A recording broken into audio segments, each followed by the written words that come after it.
Mr. Friedman, your next point, please. If we come to the intellectually honest conclusion that we can't continue to rely on dirty coal technology to meet future energy demands without sacrificing the well-being of our children and grandchildren, then how can we create a real bridge to the future in a technologically and financially practical manner? That's a fair and compelling question. Let's start by going back to the basics. The most inexpensive, safest, and cleanest way to begin meeting future energy demand is to reduce overall energy consumption from today's levels. To do this, we have to first be willing to acknowledge that Americans are wasting a lot of energy, and it's practical to use considerably less energy without sacrificing our basic lifestyles. After all, Europeans use half the energy per capita on a daily basis than we do, living basically the same lifestyle. The Japanese use 1/3 of the energy per capita that Americans do. As contrary to utility industry projections as this may seem, there are already some powerful forces at work helping us to go in this direction. For instance, virtually all electrical appliances and electronics are in the midst of a technological revolution, moving toward greater and greater levels of energy efficiency. New clothes washing machines, dishwashers, televisions, stereos, computers, and of course light bulbs are anywhere from 30 to 90% more efficient than their counterparts of 10 years ago, and that process is continuing. Federal and state government policies really need to augment and generally help speed up this positive natural trend, but it can't end there. Economics is the force that drives social change and personal habits. We know that when the price of gasoline goes to $4.50 a gallon, people start driving less and start searching for more fuel-efficient cars. We need to put this principle to work to drive a reduction in wasteful energy use by residents, businesses, and industry. This can be accomplished through a universal restructuring of utility rates that rewards conservation efforts and investment in energy efficiency measures. Right now, electricity, like all commodities on the market, costs less per unit if used in greater quantities. If you think about it, that system rewards wasteful energy use. But electricity can no longer be treated as a common commodity because its production has such a profoundly negative impact on public health and the environment. Therefore, utility rates need to be inverted so that consumption above a reasonable threshold per month rises in cost dramatically, providing a powerful economic incentive to be more conscious of energy use and for investing in energy efficiency.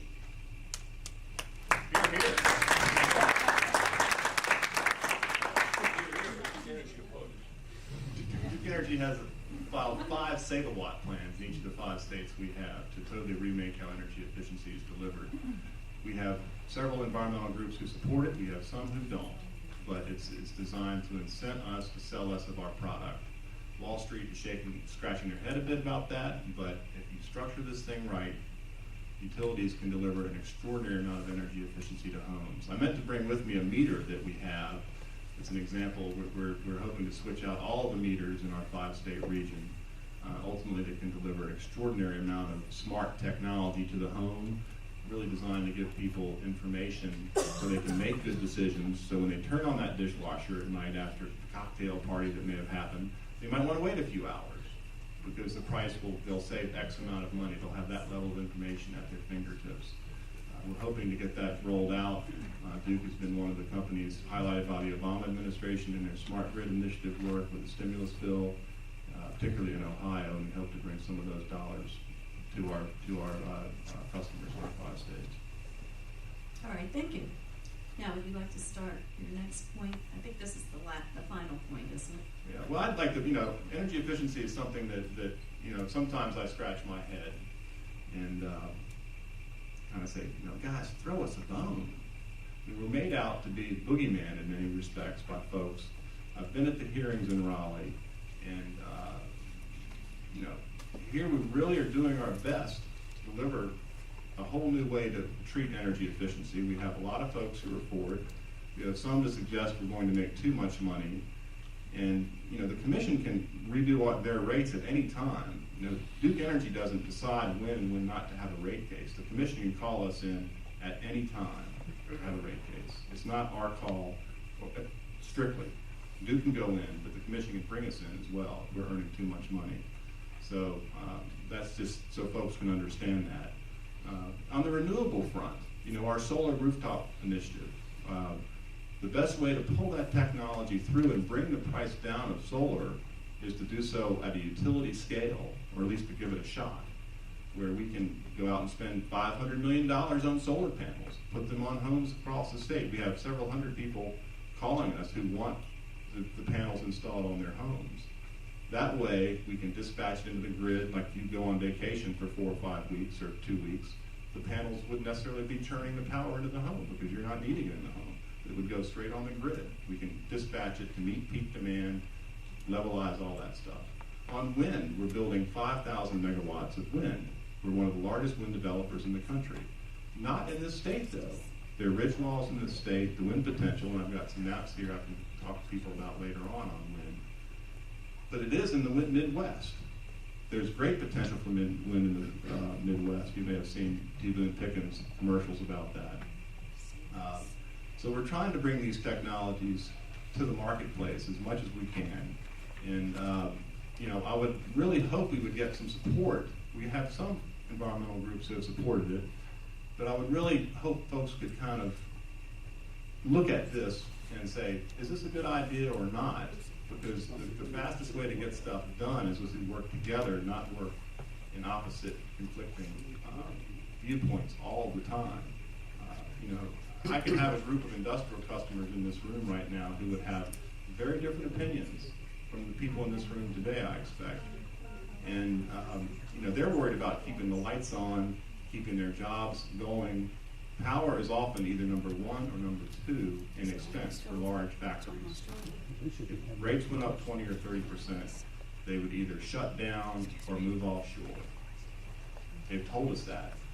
I'm not here to advocate one or the other. I'm just saying those are the facts in which we deal with. And I really hope we can work together more often, as we did on smokestacks and on other things. Smokestacks was a very innovative program, the way the rate recovery process was developed. Much the same way as if you're paying for a child's college education and that's finally done, all of a sudden you have a chunk of money you can invest in something else and still keep your budget flat. That's kind of what was done with smokestacks, and it was a neat approach. All right, thank you. Mr. Friedman. Well, we'd be happy to work with Duke Energy when we can. And we did work with you on the Clean Smokestacks Act when we finally came on board. And we'd be happy to work with you about on wind energy in North Carolina as well, and helping to interpret the ridge law in a way that appropriate ridges could be developed. But if Duke Energy is going to go building new coal-burning power plants in 2009, we're going to fight you tooth and nail, and we're going to win.